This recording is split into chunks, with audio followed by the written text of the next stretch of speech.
और अब संस्कार से होगा क्या? अच्छा, जो माता पिता की बात न माने, जो माता पिता को न सुने, उनके संदर्भ में भी गोस्वामी तुलसीदास जी ने लिखा है, और ये कोई आम लोग नहीं, स्वयं बाबा भोलेनाथ कहते हैं। भैया पार्वती पूछती हैं कि बाबा राक्षस कौन है? असुर, असुर कौन है? तो बाबा भोलेनाथ कहते हैं देवी। असुर की परिभाषा सुनिए। मां नहीं मातु पिता नहीं देवा, मां नहीं मातु पिता नहीं देवा। सुनिए, मां नहीं मातु पिता नहीं देवा, मां नहीं मातु पिता। आप भी गाइए।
इस अर्धाली का दो अर्थ हो सकता है कि एक, मां नहीं मातु पिता, जो माता पिता को देवता नहीं मानते, मां नहीं मातु पिता नहीं देवा, जो माता पिता को देवता नहीं मानते हैं, या जो माता पिता और देवता को नहीं मानते।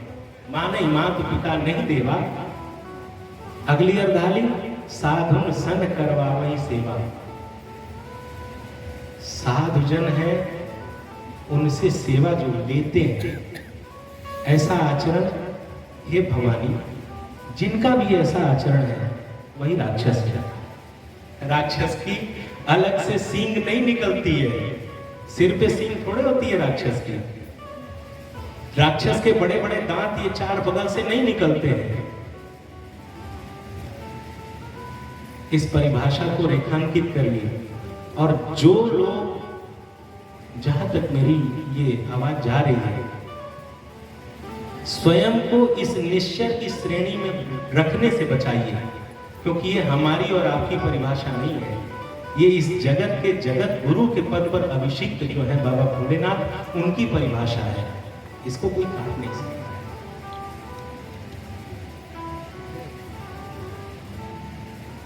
अब हमने जो बताया वो माता पिता के प्रणाम का जो हमने आपको प्रतिफल बताया, ये हमने आदि भौतिक प्रतिफल बताया। अब जो गोस्वामी तुलसीदास जी लिखते हैं आदि दैविक प्रतिफल, उसके बारे में सुनिए।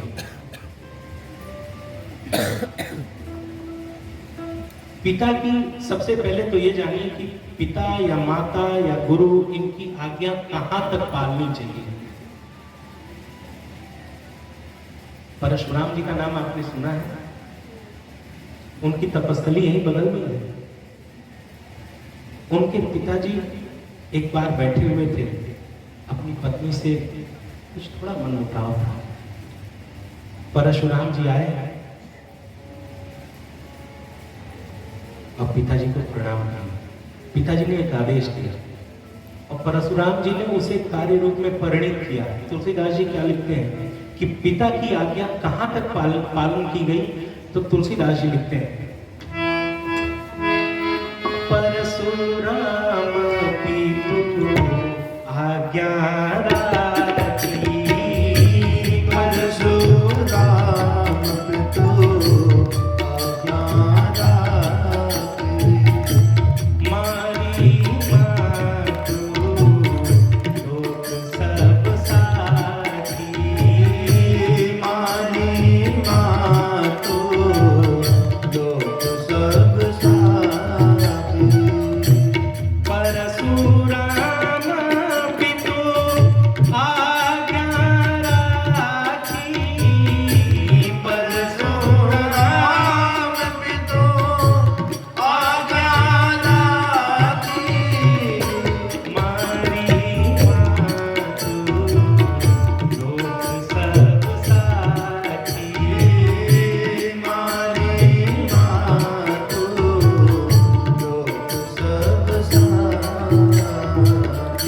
परशुराम जी के पिताजी ने कहा कि बेटा तुम्हारी माँ से मेरी बात नहीं बन रही, उनका गला काट दो। परशुराम जी ने विचार नहीं किया, उनका फरसा हाथ में था, चलाया गले पे चलाया, मैया का धड़ और सिर अलग हो गया। आप सोच सकते हैं किस सीमा तक आदेश का पालन किया जा रहा है। परशुराम जी तप में बहुत बड़े थे, लेकिन तपस्वी होने के कारण परशुराम जी नहीं पहचाने गए। परशुराम जी का पराक्रम, परशुराम जी की जो जान पहचान हुई, उसके मूल में उनके पिता और माता की भक्ति है। पिताजी की आज्ञा थी, मैया का शीश काट दिया। पिताजी प्रसन्न हुए कि पुत्र मांगो, जो चाहे मांगो, मैं बहुत प्रसन्न हूं तुमसे। अब पितृभक्ति हुई मां का शीश काट के, अब मातृभक्ति हुई, पिताजी मेरी मां को पुनः उसी तरह कर दीजिए जैसी वो थी। तपस्वी थे, ऐसा संभव था, हो गया। पितृभक्ति और मातृभक्ति।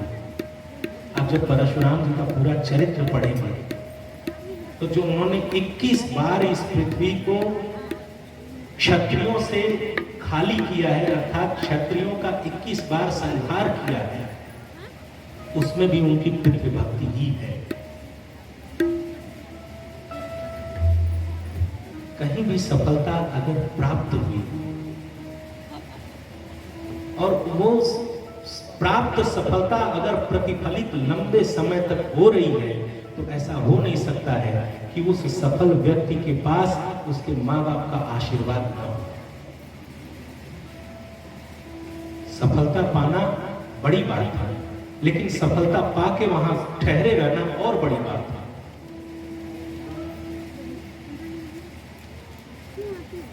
तुलसीदास जी से पूछा गया, बाबा अगर हम माँ बाप की सेवा करते हैं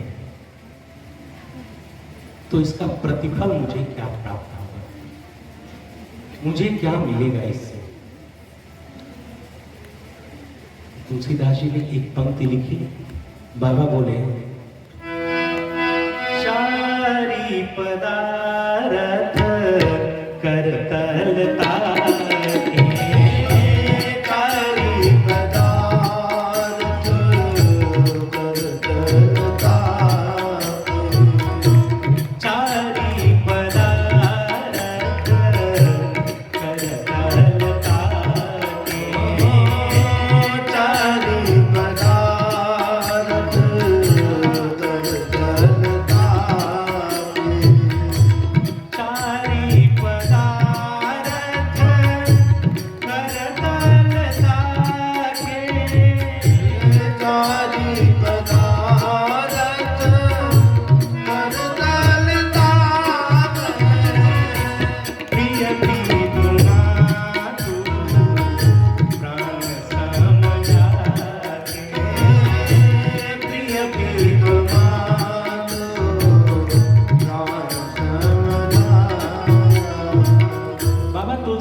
पदार्थ करतल ताके, उनके हाथ पे 4 पदार्थ होंगे, किसके? कि प्रिय पितुमात प्राण सम जाके, जिनके अपने प्राण के समान उनके माता पिता प्रिय होंगे। और यह श्री रामचरितमानस जी की एक पंक्ति है, और बड़े बड़े संतों ने बार बार अपने अनुभव से कहा है कि श्री रामचरितमानस जी की पंक्ति, सोरठा, छंद, दोहा, चौपाई आदि छोड़िए, इनका एक एक अक्षर सिद्ध मंत्र के समान प्रतिफलित होता है।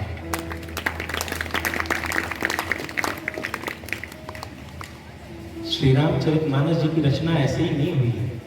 आप इस पर शोध करिए, एक एक पंक्ति पर एक एक जीवन न्यौछावर हो जाए, इतना गूढ़ है।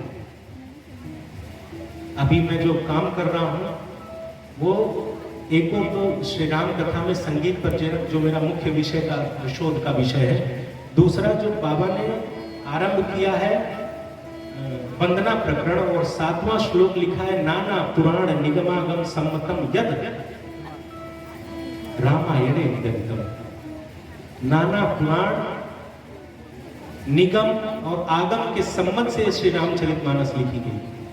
तो अभी पिछले 6 महीने से मैं यही शोध कर रहा हूं और खोज रहा हूं कि इस श्री रामचरितमानस जी में कहां कौन सा निगम है, कहां कौन सा आगम है, कहां किस पुराण का संदर्भ है और कहां किस ग्रंथ का अनुवाद यथारूप में है। अगर ये 6 महीने का और मेरा काम है, 6 महीने में पूरा हो जाएगा। फिर अगर आपसे भेंट होगी तो इस पर पूरी विस्तृत मैं व्याख्यान आपके समक्ष प्रस्तुत करूंगा। तो बाबा तुलसीदास जी ने क्या कहा कि 4 पदार्थ करतल ताके प्रिय प्रिय मां प्राण समझा के, एक अर्धाली लेते हैं। 4 पदार्थ कौन कौन से? पुरुषार्थ चतुष्टय जिनको कहते हैं धर्म, अर्थ, काम और मोक्ष। लेकिन सावधान, बाबा लिखते हैं 4 पदार्थ करतल ताके उनके हाथ पे रखे होंगे ये चारों पदार्थ जिनके प्राण के समान उनके माता पिता प्रिय होंगे। यहां थोड़ा तर्क लगाइए कि 4 पदार्थ क्या एक साथ आ सकते हैं? पहला पुरुषार्थ है धर्म। यदि आपको धर्म में गति करनी है तो आपको अर्थ खर्च करना पड़ेगा। कथा सुनना है तो कथा सुनने की व्यवस्था करनी पड़ेगी जिसमें अर्थ खर्च होगा। तो धर्म आया तो अर्थ गया। आपको गंगा जी में स्नान करना है तो अर्थ खर्च करके पहुंचना पड़ेगा वहां तक, तो धर्म आया तो अर्थ गया। यदि आपको किसी गुरु के समक्ष प्रस्तुत होना है, उनसे कुछ ज्ञान की मूर्ति आत्मसात करने हैं तो उनको कुछ चढ़ावा देना पड़ेगा। धर्म आया तो अर्थ गया। दूसरा पुरुषार्थ अर्थ है। अब अर्थ का संचयन आप करेंगे तो आपका धर्म छूटेगा। अर्थ का संचयन कब होगा? अतिशय संचयन कब होगा? जब अर्थ के पीछे आप पागल हो जाएंगे। और जो लोग अर्थ के पीछे पागल हो जाते हैं उनका अर्थ कैसे आ रहा है ये नहीं देखते हैं। वो धर्म से भी आए तो भी ठीक, अधर्म से आया तो और ठीक। तो अर्थ आया तो आपका धर्म गया, धर्म आया तो अर्थ गया, धर्म आया तो काम भी जाएगा। अगर आपकी कामना है कि इतनी गर्मी पड़ रही है, घर में कूलर एसी चला के आराम से बैठे, ये आपकी मन की कामना है, लेकिन आपको धर्म करना है, कथा पांडाल में बैठना है, तो वो काम भी छूटेगा। धर्म आया तो अर्थ गया, धर्म आया तो काम गया। और धर्म और मोक्ष का बड़ा निकट का संबंध होता है। हो सकता है कि धर्म करते करते मोक्ष मिल जाए, तो धर्म और मोक्ष एक साथ सध सकते हैं, लेकिन धर्म के साथ काम नहीं सध सकता है, धर्म के साथ अर्थ नहीं सध सकता है। दूसरा है अर्थ। अर्थ जब एकत्रित करेंगे तो धर्म जाएगा, अर्थ एकत्रित करेंगे तो काम भी जाएगा। यदि आपकी इच्छा है कि हम बनारस से मुंबई तक फ्लाइट में बैठ के जाएंगे, लेकिन आपको अर्थ प्यारा है, तो अर्थ के संचयन के लिए आप ट्रेन से जाएंगे तो आपकी कामना अधूरी रह जाएगी। और अर्थ संचयन में धर्म गया, अर्थ संचयन में काम गया, अर्थ संचयन में ही मोक्ष भी जाएगा, क्योंकि आपको मोक्ष की ओर गति करने के लिए समय नहीं बचेगा। अर्थ संचयन। तीसरा पुरुषार्थ धर्म अर्थ के बाद काम आता है। काम 2 तरह का होता है। एक काम जो स्त्री और पुरुष के मध्य उपस्थित होता है, उस काम उसमें भी बड़ी व्यवस्थित प्रक्रिया है। यदि वो काम पति और पत्नी के मध्य उपस्थित हो रहा है तो वहां धर्म है। अगर वो काम पति और पत्नी नहीं है, अवैध रूप से संबंध बन रहा है तो वो अधर्म है। वहां काम उपस्थित होगा तो धर्म जाएगा। दूसरा काम जो होता है हमारी कामना, किसी भी चीज के संचयन की कामना। हमें अच्छा घर बनवाना है तो हमें ज्यादा कमाना पड़ेगा। तो पहले अर्थ का संचयन करेंगे कामना पूर्ति करने के लिए, और अर्थ संचयन अधिक मात्रा में तब होगा जब हम धर्म के कुछ कार्यों को छोड़ेंगे। तो अर्थ आया काम के लिए तो धर्म चला गया, और जब काम पूरा हुआ तो अर्थ भी चला गया। धन खर्च करेंगे तभी तो भवन बनेगा। और चौथा पुरुषार्थ है मोक्ष। मोक्ष की जो ओर जब व्यक्ति गति, जब आत्मा चेतना जब मोक्ष की ओर गति करती है, तो इस गति में धर्म भी छूटता है, इस गति में अर्थ भी छूटता है, इस गति में काम भी छूट जाता है। आचार्य शंकर को आप पढ़िए,